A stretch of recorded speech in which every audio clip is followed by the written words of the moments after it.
Selama ini kita memang memimpikan adanya sebuah alat yang bisa maju ke masa depan atau mundur ke masa lalu. Siapa tahu kalau terrealisasi, kita bisa nengok ke zaman sebelum kita lahir atau jalan-jalan santai ke masa depan. Tapi walaupun tanpa alat yang Mimin maksud tadi, ada banyak orang-orang yang ternyata mengaku bisa melakukan perjalanan waktu.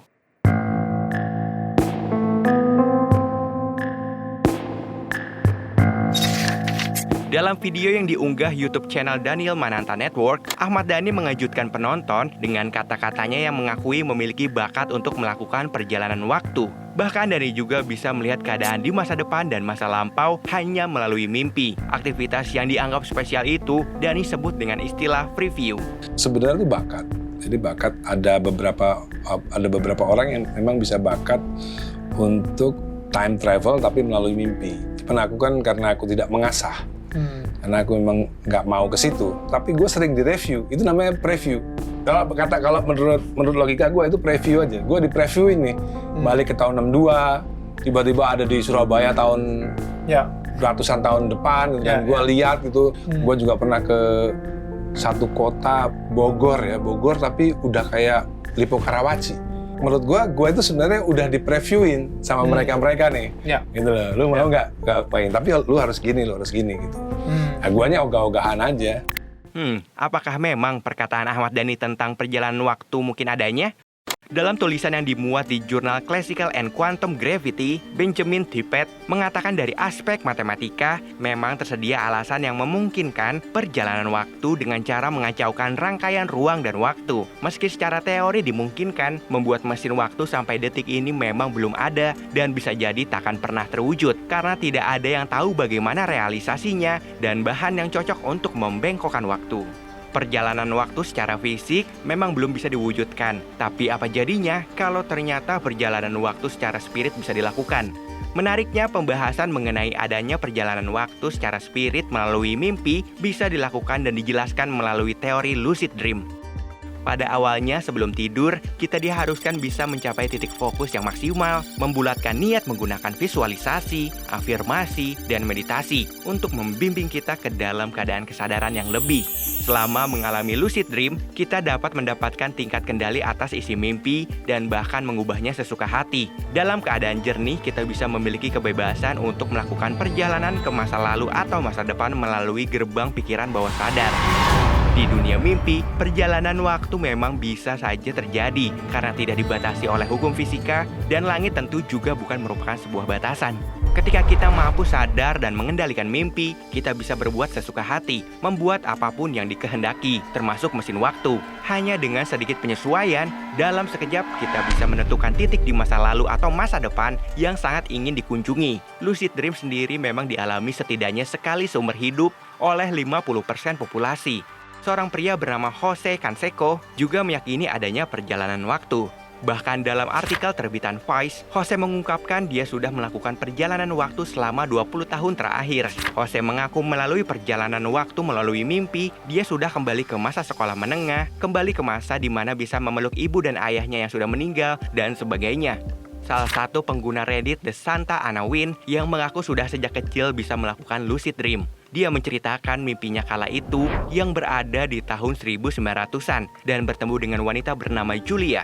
Wanita itu sangat tertarik dengan hal berbau penerbangan dan bercita-cita ingin menjadi seorang pilot. Setelah bangun dan mengecek namanya di Google, ternyata dia bertemu dengan Julia Clark saat kecil. Julia Clark sendiri adalah seorang wanita yang mempunyai lisensi pilot, tapi sayangnya dia meninggal dalam acara pameran penerbangan.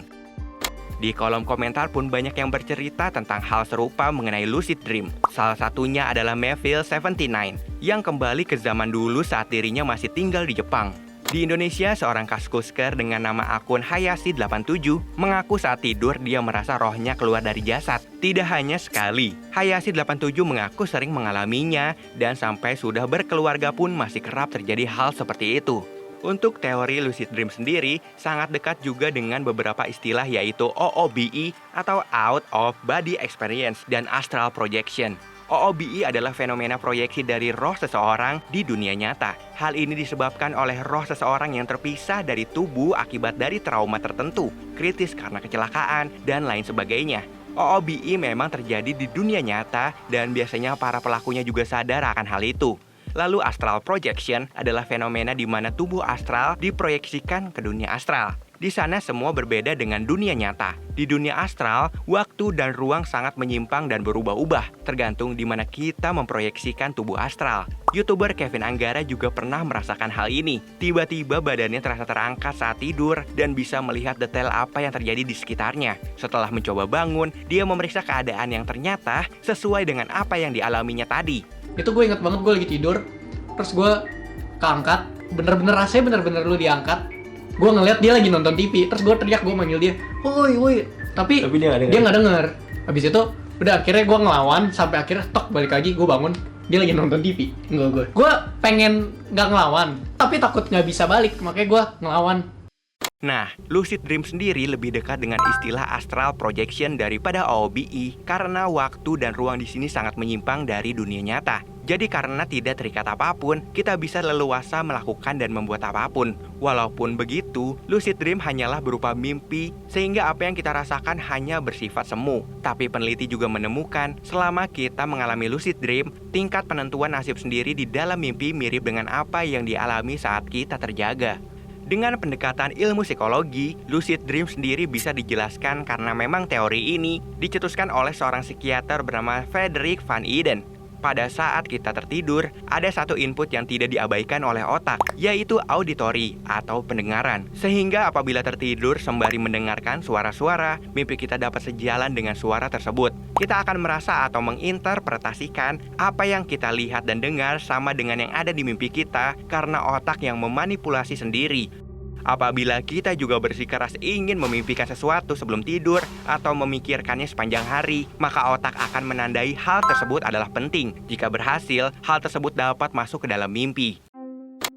Jadi lucid dream bukanlah hal yang langka, aneh atau mistis. Bahkan sebenarnya sangat normal untuk memiliki kontrol terhadap mimpi. Ketika mendapati lucid dream yang buruk, kita juga bisa langsung memegang kendali untuk segera bangun hanya dengan menutup mata dan paksa tubuh untuk bangun. Studi kasus menunjukkan bahwa gelombang otak terlihat hampir sama pada orang yang mengalami lucid dream dengan orang yang mengalami mimpi normal. Jadi sulit untuk menentukan mekanisme atau bagian otak mana yang bekerja selama lucid dream. Para pelaku lucid dream yang mengaku bisa pergi ke masa lalu juga tidak spesial karena semua kenangan tersimpan dalam otak sehingga semua visualisasi terkesan akrab. Para peneliti dari Universities of Mannheim and Heidelberg juga meneliti hubungan antara kepribadian dengan lucid dream. Hasilnya ternyata neurotisme, yaitu faktor kepribadian dan suasana hati seperti cemas dan depresi yang memiliki hubungan kuat dengan frekuensi terjadinya lucid dream. Seperti mimpi pada umumnya, lucid dream biasanya terjadi selama fase tidur rapid eye movement, yakni fase tidur yang sudah dalam dan lelap. Jadi dalam kata lain, lucid dream adalah sadar saat sedang bermimpi dan hal yang biasa terjadi. Meski lucid dream umumnya dianggap aman, tapi ada beberapa resiko bagi orang dengan gangguan kesehatan mental, membuat kamu sulit membedakan kenyataan dan mimpi, serta disosiasi atau terputusnya hubungan dengan lingkungan karena tumpang tindihnya kenyataan dan mimpi. Nah, beberapa orang yang berusaha mengontrol mimpi tersebut juga justru terjebak dalam situasi setengah sadar. Jika kamu berada di antara mimpi dan sadar, kamu akan mengalami halusinasi hebat di saat tubuh nggak bergerak.